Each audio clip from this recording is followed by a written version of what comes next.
Bonjour, donc je me présente, vous avez consorti, je suis administrateur du groupe Edizer, donc c'est un groupe de sociétés. Alors on va se partager le travail. Stéphane Crossi est responsable développement pédagogique et produit chez nous, donc il a élaboré le produit et il en parlera mieux que moi. Donc moi je vais parler du groupe pour vous expliquer un peu le métier par lequel, sans ça on ne comprendrait pas le but du produit. Alors pour continuer, donc notre métier en fait c'est l'ingénierie pédagogique en fait. On fait la conception, réalisation et distribution de supports de formation à la sécurité des personnes. Donc sécurité routière, mais aussi tout ce qui est environnement, véhicules de conduite. Donc ça va du cassette, chariot, engin, camion, voiture, bateau, moto. Et tous les environnements après de formation obligatoire, type habilitation électrique, et ainsi de suite.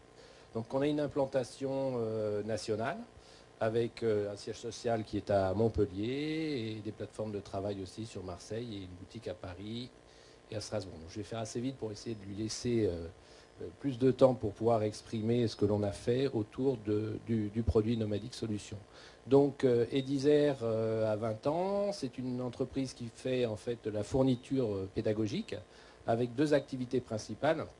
Une activité traditionnelle d'édition, donc du livre, et des produits type livret de formation professionnelle, DVD, CD-ROM, et puis du négoce avec du matériel de projection, et on fournit, en fait, on est le JPG des centres de formation en France, on fournit aussi bien les auto-écoles que les centres de formation professionnelle. On a développé donc après des activités innovantes. Les activités innovantes sont autour de la formation à distance avec des plateformes e-learning de formation que l'on maîtrise complètement. Ce n'est pas des plateformes LMS qu'on achète toutes faites, mais on a développé depuis 10 ans nos propres plateformes avec notre propre équipe de développement. On a après des produits, si vous voulez, pour faire de la convergence de data avec des terminaux de saisie. Donc on a des simulateurs qui nous permettent en fait de prendre les stimuli de la personne sur une partie de la formation et de les réintégrer après sur les plateformes à distance. C'est notre particularité sur ces plateformes-là, c'est de pouvoir concentrer des informations qui viennent d'autres univers de formation. On va y revenir. Et après, des terminaux de saisie. Donc là, on parlera du Nomapad qui intègre les solutions Nomadic Solutions, des boîtiers dans les véhicules, EcoBox, qui ne sont pas du même environnement, mais qui se branchent sur les prises FMS du véhicule pour récupérer les données moteurs, et des boîtiers QCM pour du travail en salle aussi, qui concentrent la donnée de l'utilisateur. Donc notre projet industriel, c'est d'apporter des solutions innovantes de formation professionnelle globale, permettant de suivre chaque individu dans ses séquences de formation. C'est-à-dire, ça veut dire quoi ? Quand on est en salle de code, quand on va être dans la voiture, quand on est sur un simulateur, à tout moment, on a une traçabilité de ce qui est fait. Donc dans notre schéma, en fait, pour toutes les formations qu'on développe, donc on a plus d'une quarantaine de lignes de support de formation.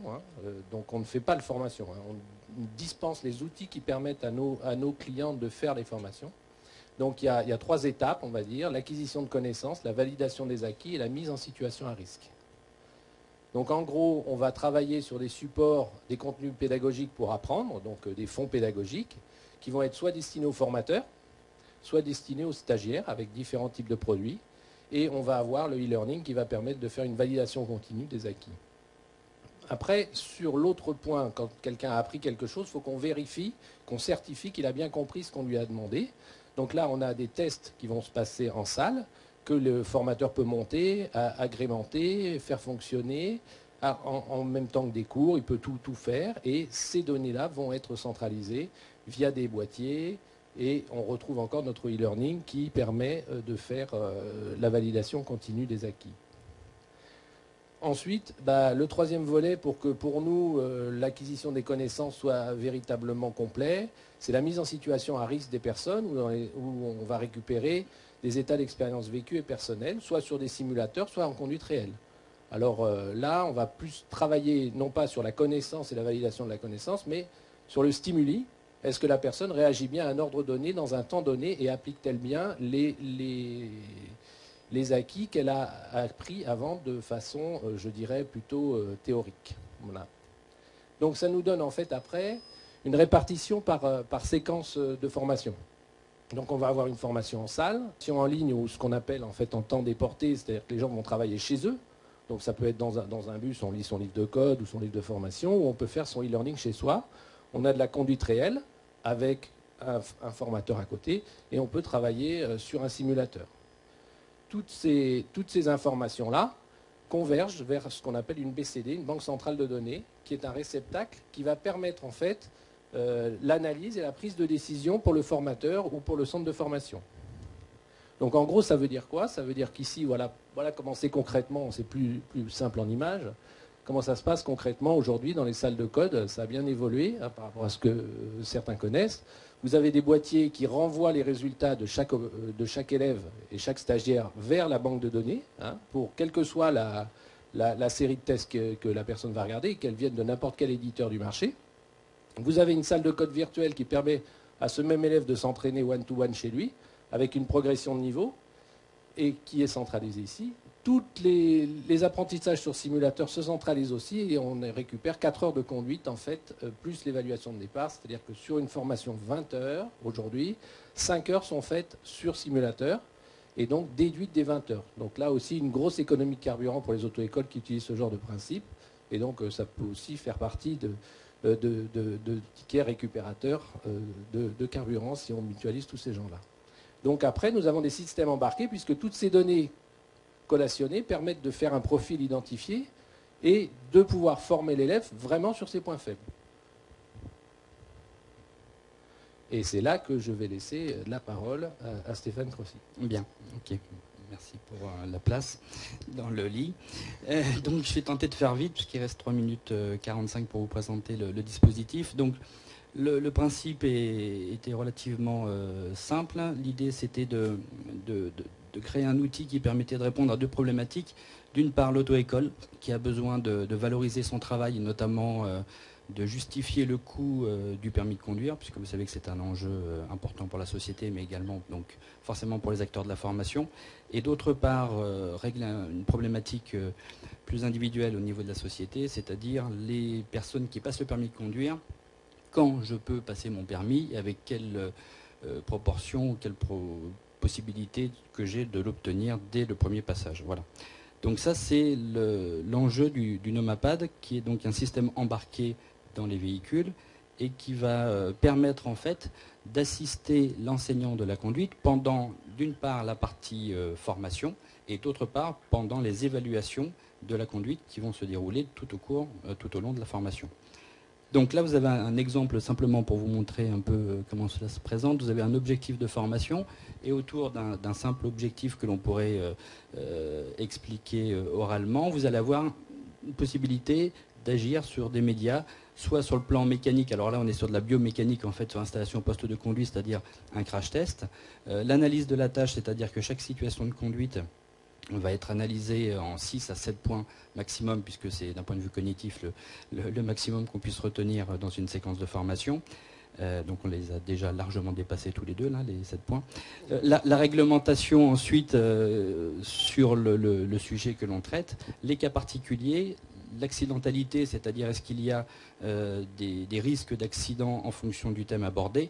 Donc l'installation poste de conduite là fait le lien avec la ceinture de sécurité, donc il y a effectivement un surrisque. Et les sanctions, c'est-à-dire là les pertes de points relatives au non-respect d'une règle. Voilà. Donc c'est une boîte à outils, on va dire, pour le formateur qui va utiliser chacun des médias en fonction des besoins de l'élève.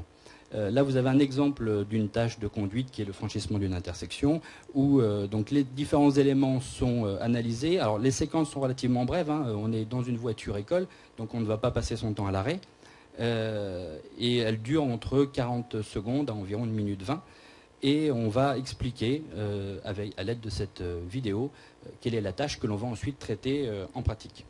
Une deuxième partie de cette vidéo, ce qu'on appelle le feedback, est muette, ce qui permet à ce moment-là d'interroger l'élève pour vérifier sa compréhension avant de partir en conduite. Je vais parler maintenant un peu plus des évaluations dans la minute qui me reste. Donc l'évaluation, là, c'est vraiment l'enjeu avec le boîtier EcoGeyser qui est relié en Bluetooth au système Nomapad.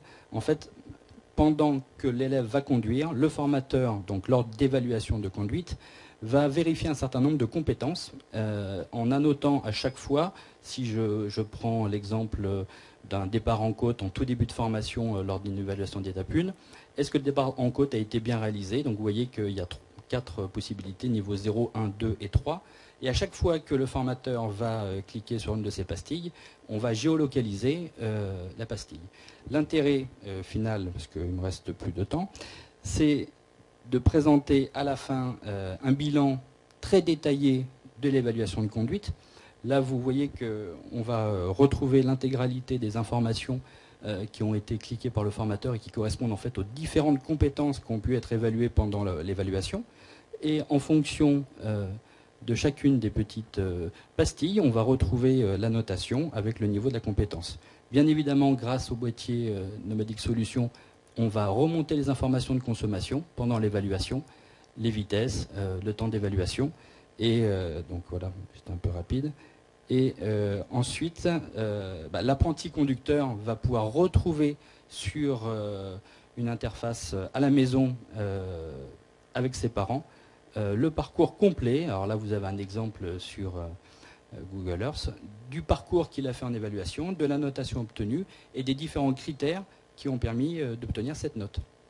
Donc, aussi bien du début de la formation jusqu'à l'évaluation finale, c'est-à-dire l'examen du permis de conduire, l'examen blanc. Voilà. Donc, sachant que dans l'avenir, puisque nous avons présenté ce dispositif au ministère, il a fort à parier que d'ici à 1 an et demi, à peu près, l'intégralité des examens du permis de conduire en France fonctionne avec ce type de dispositif embarqué. Voilà.